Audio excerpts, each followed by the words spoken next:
Hey guys, Twigs here. So we're checking out and kind of doing a little review of the Secret Summer Paradise. And it's just because this, honestly, I probably wouldn't have done a review on this because it's just kind of mid. If I just go ahead and give away what my thoughts were, just mid.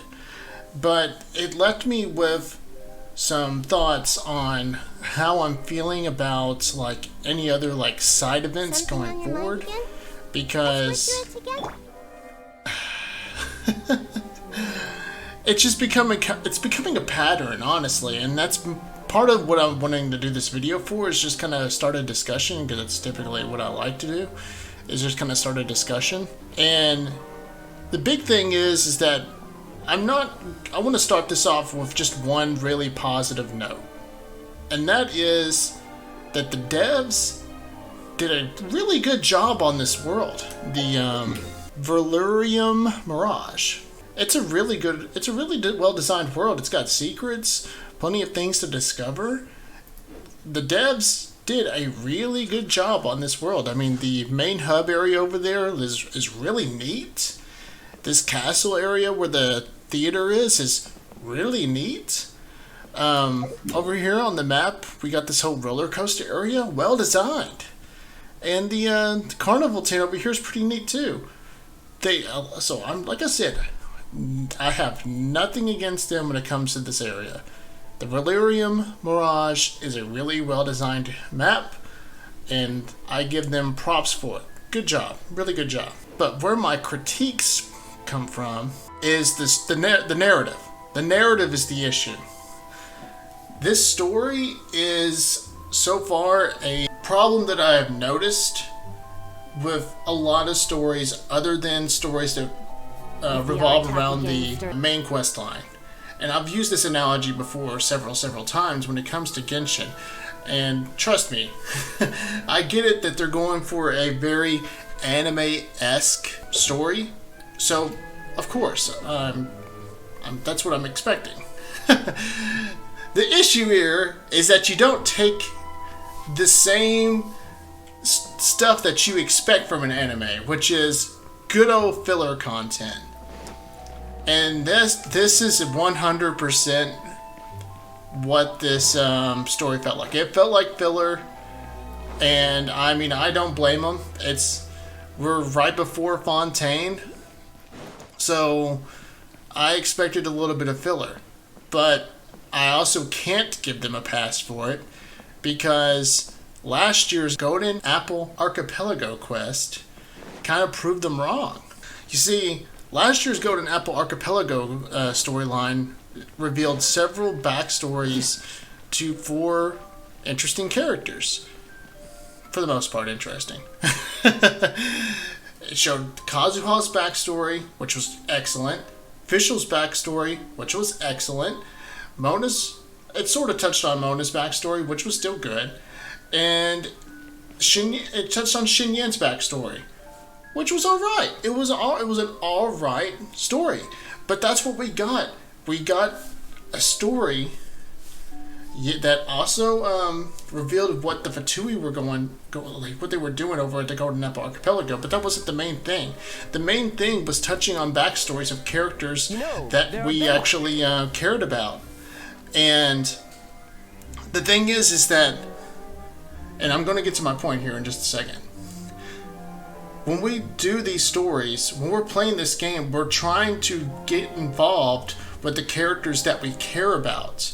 I was helping out Kazuha, a character I care about. I was helping out Fischl face her demons, and that is a character I care about. I was fulfilling Xinyan's wish on the musical island, a character that I'll give her credit. That was a really interesting story. She might not be my favorite character, but I was interested. I was compelled to help out Xinyan. And the same thing goes for Mona. I was helping characters that I was emotionally invested in. And in this, yes, I'm coming to this bottle dimension because Klee's mother, Alice, invited her to come here. I came here to help out Klee. and a handful of other characters as well. But when I got here, I started just helping out really Adia, a character that's an NPC that I have no emotional ties to, therefore I am not emotionally invested in. I was literally doing this story just going like, okay, I guess that's interesting. Alright, Klee, I guess I'll help you help this lady, who I don't really care much about, fix her bottle dimension world. I don't care. I'm just nonchalantly just forcing myself to help them out. Characters that I don't care about. And that goes to my big issues with a lot of these stories. Especially when it comes to the event stories. Not all of them, but most of them. There's a few outliers, but most of them are like this. And it's really bad when it comes to individual character stories. One that I can definitely remember off the top of my head was Ayato's. And another one I can remember off the top of my head, Nilu's. I am helping a character help an NPC. The NPC is the character we are mostly helping out. With Ayato, it was helping out a lady and another dude get married, and Ayato was just dragging me along with it. Same thing with Nilu. Nilu was helping out her friend who had a issue with her father. So I was helping out Nilu when I was really actually helping out the NPC. And that's the thing, we are focusing on NPCs. I don't care about these NPCs. I care about the characters. I'll give you an easy way to get around for example, the Nilu one. The Nilu story could have been easily resolved if the father, who was the asshole who didn't like theater because he was part of the corrupt academia at the time, was Nilu's father. Then I have a reason to be emotionally invested because I'm helping Nilu deal with her dickhead father. Easy way to get out of it. We did not need the NPC. The NPC did not need to be involved. And that's the thing with this story. I'll just go ahead and put the spoiler. This is a spoiler warning because I want to just go ahead and touch on the spoiler. Adia turned out to be a more mysterious and interesting character because she turned out to be an Oceanid from Fontaine. Was that interesting? Yes, that was interesting. But I felt like I was more so just helping out Adia, and I was just being tagged along with all these other people. The other people being the characters, like Kaya and all them. And it was just back to back to back. Help out Adia. Help out this NPC with the 3 NPCs in the roller coaster area. Help out the NPC over the tent area. Help out the NPC in this theater area. And then go back to helping out the NPC being Adia. I'm tired of helping out NPCs. I'm tired of helping out these side characters that will ultimately not matter in the end. This game is full of lots and lots of characters. Let me be more involved with these characters. There are so many characters in this game, plus more that have not been brought into this game, and I'm spending so much time helping out NPCs rather than helping out characters. Why do we just keep focusing on NPCs in this game? I don't care. I don't care about these NPCs. I care about the characters. But that's the biggest issue. I know I've ranted on this for several minutes now. Hopefully you guys can kind of see where I'm coming from. Especially people that have been playing this game since the beginning like I have. And trying to stay connected with the narrative and the storyline.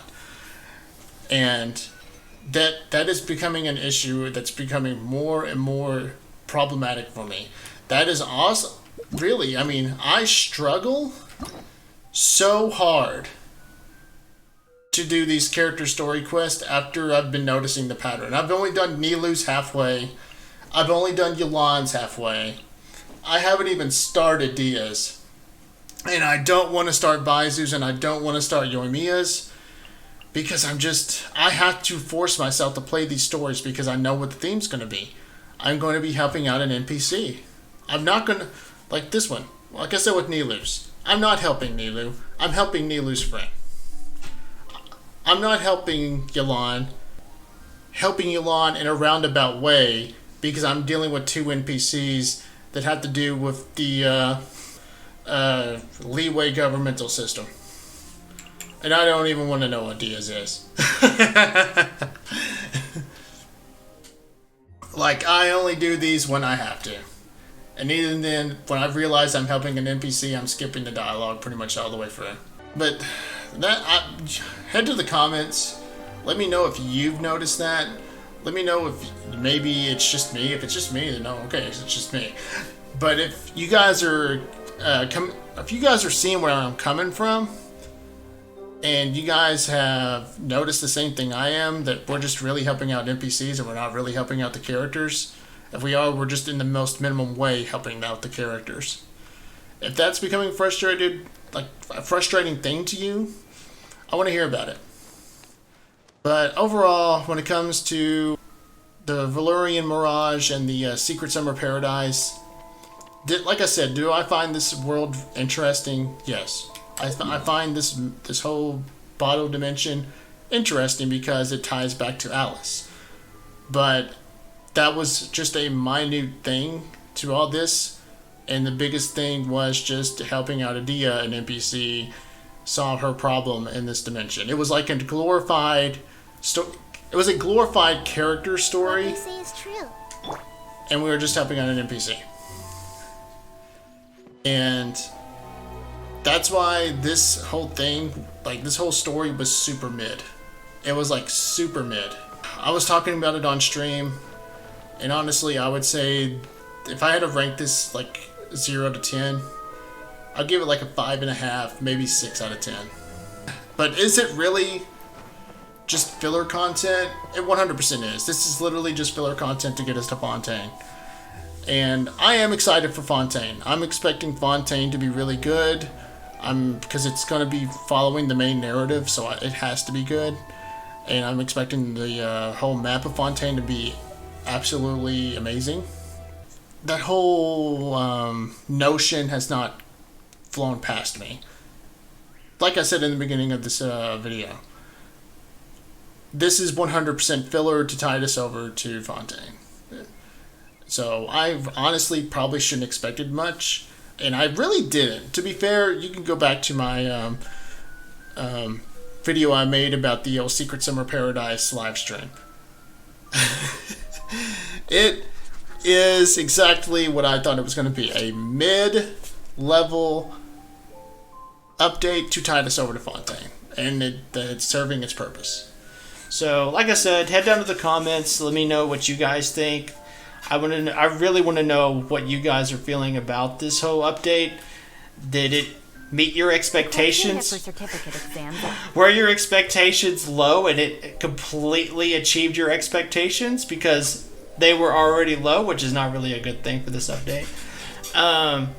Were you actually pleasantly surprised? If you were, great. I'm happy for you. Or are you disappointed? I want to know that too. I want to know why it disappointed you. And to be fair, like I said, it met my expectations. I didn't expect much out of this. I was, like I said, pleasantly surprised by the actual world. But ultimately, I kind of want them to kind of go back to what they did last year with Golden Apple Archipelago and kind of focus on certain characters and expand on their backstories. At least do that much, because that makes me feel more involved with each character.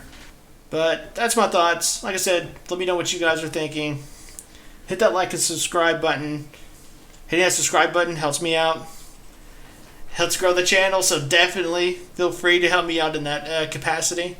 Hit that like button so more people can check out this video. And thank you guys for watching. I appreciate you guys listening to me rant and kind of go on a tangent. That's awesome. And I'll catch you guys later.